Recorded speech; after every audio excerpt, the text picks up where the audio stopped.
कुणी म्हणावं? एखाद्या जातीत जन्माला आलेला आहे म्हणून मी जय भीम म्हणावं का? मी धर्म स्वीकारलेला आहे किंवा मी एखाद्या धर्मात जन्मलो म्हणून मी जय भीम म्हणावं का?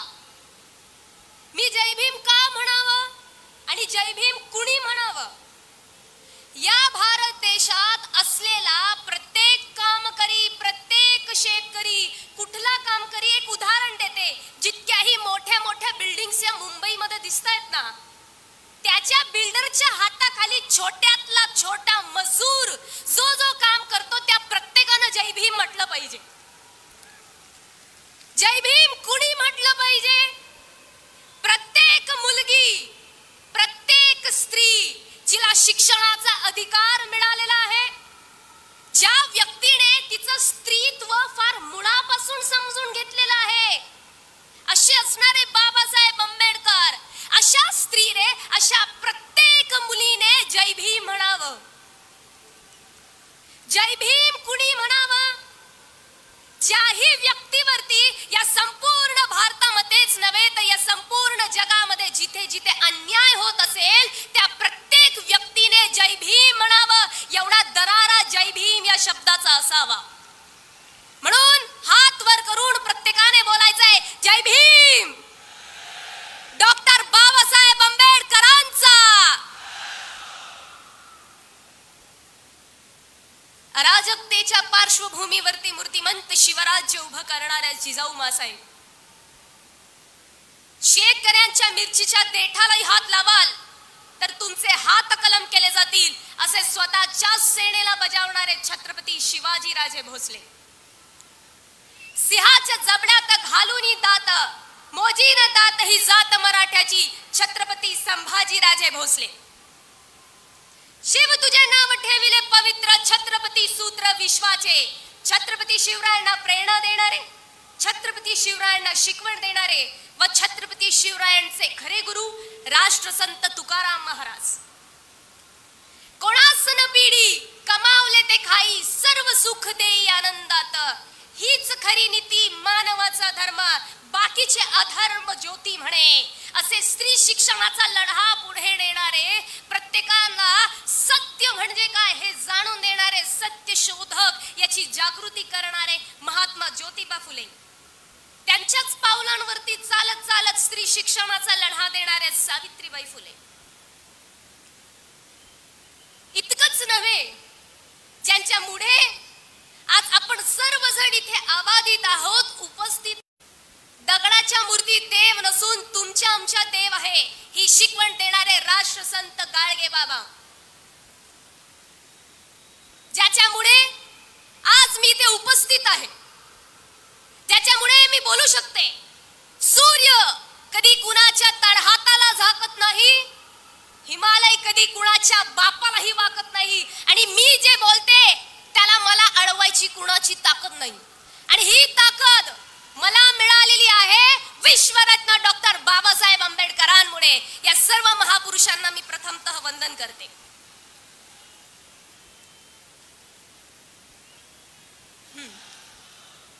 आज जर सांगायचं झालं तर काहीशे सोप्या सरळ ओळींमध्ये मी सांगते कशासाठी आपण इथे उपस्थित आहोत. This trifling essence of false, selective but appreciable all constitutions, the virtuous ethos of each and every religious spirit, the immortal soul of most diversified nation that is India, and eternal spirit of pragmatic and true-hearted Indian citizen.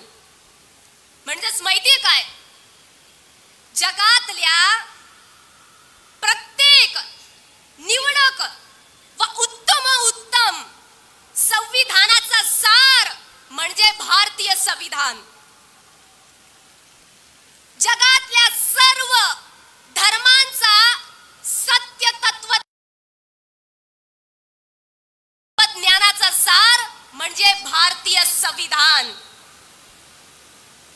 विविधतेने नटलेल्या या भारत देशाची प्राण म्हणजे भारतीय संविधान. विज्ञानवादी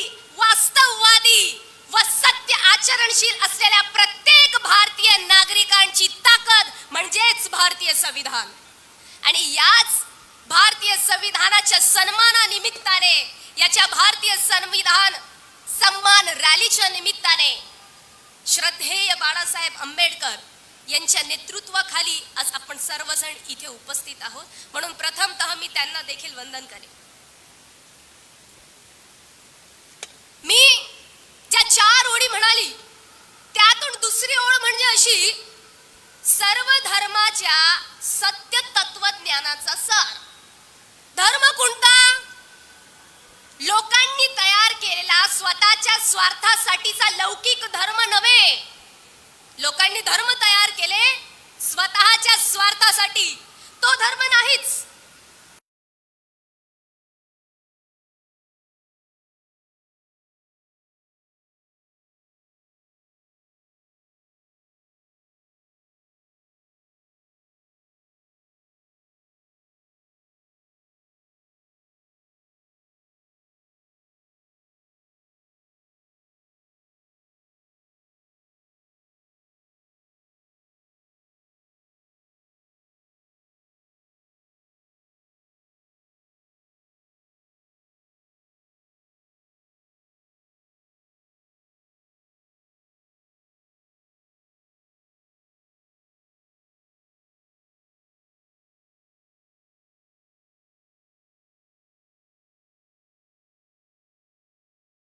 संविधान हे वाजिब आहे.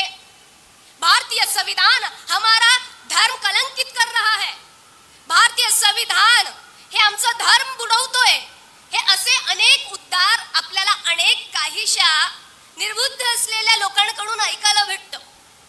पण नेमका या संविधानाच्या विचारांवरती आणि या तत्वांवरती चालणारा म्हणजे माहितीये कोण? या महाराष्ट्रात जन्मलेली वारकरी संत मांडी आहे. मग आता संत नेमकं कुणाला म्हणावं? संत कोण आहे? ये ताना करो वो तोडगा करो तुमको सब कुछ मिल जाएगा. याला संत म्हणतात का? हे संत नव्हे, हे संत नाही. असं केल्याने तुम्हाला तसं भेटेल आणि तसं केल्याने तुम्हाला तसं भेटेल, हे तर असं म्हणण्यासारखं झालं, भारत आमची माता आणि भारतातल्या मातांना मारता लाता, हे असं म्हटल्यासारखं झालं. एक प्रकारे सांगायचं झालं, हे नावापुरतीचं घेतलेलं सोंग, नावापुरतीचं घेतलेलं सोंग, पण लोक पुसतात यांचंच ढोंग. आणि अर्ध्यातून जास्त बहुजन समाज याच्यात अडकलेला आहे म्हणून त्यांची होते बोंब. मग यांना संत नाही म्हटलं जात. संत कुणाला म्हणावं? संत तो व्यक्ती जो संपूर्ण समाजासाठी जगतो, जो समाजाचं हित जोपासतो. संत त्यांना म्हणावं जे स्वतःसाठी दान मागत नाही, संपूर्ण विश्वासाठी दान मागतो. आता विश्वात्मके देवे, जो विश्वासाठी दान मागतो. आणि संत ते जे मनुष्यामध्ये परिवर्तन करतात आणि तेच परिवर्तनवादी संत म्हणजे ही वारकरी संत मांदियाळी.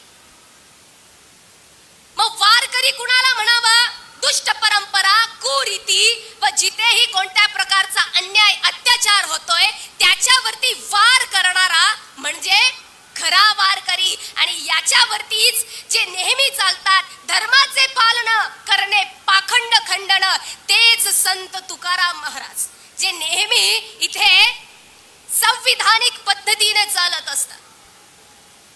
मग आता ही संत मंडळी कशा प्रकारे आलेली आहे? भारताची प्रस्तावना, भारतीय संविधानाची प्रस्तावना कधी आपण बघितली आहे का? मला असं वाटतं जी स्क्रीन आहे त्याच्यावरती काहीशे शब्द झळकत आहेत.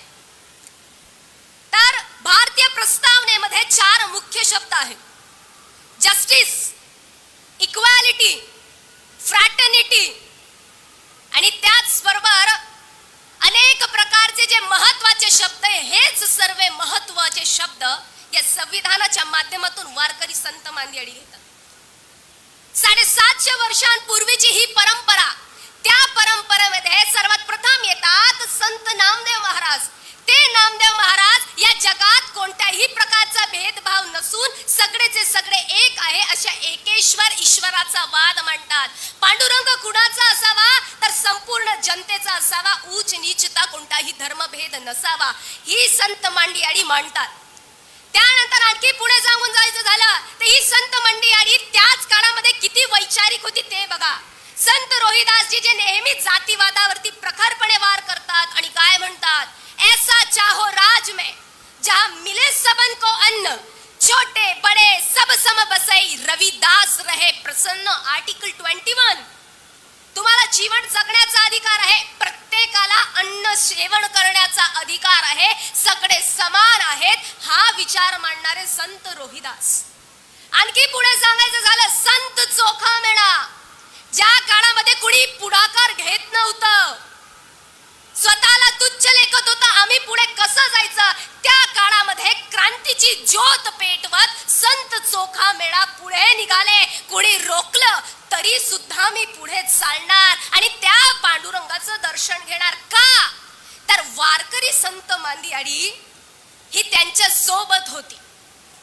कोण कोण होता आणखी संतांच्या मांदियाळी, आम्ही वारिका वारिका करू हजामत बारिका, संत सेनानावी महाराज, कांदा मुळा भाजी अवघी विठाई माझी, संत सावता माळी. आणखी पुढे सांगायचं झालं तर याच संत मांदियाळी मध्ये महिला संतांचं अग्रगण्य स्थान.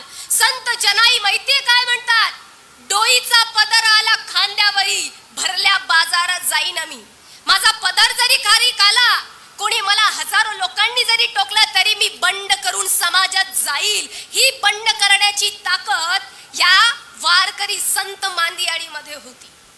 मग ती संविधानाशी संलग्न कशी काय आहे, कशा पद्धतीने आहे तर बघा, संतांनी व्यक्त केलेले आहेत स्वतंत्रपणे स्वतःचे विचार स्वतःच्या अभंगांमधून. तर हेच आपल्याला सांगतं article 19, freedom of speech and freedom of expression. आम्हाला कशाचा अधिकार आहे, आम्हाला बोलण्याचा अधिकार आहे, आम्हाला आमची मतं मांडण्याचा अधिकार आहे. हे व्यक्त करतं संतांचे अभंग सुद्धा की त्यांनी निर्भीडपणे त्यांचे अभंग मांडले.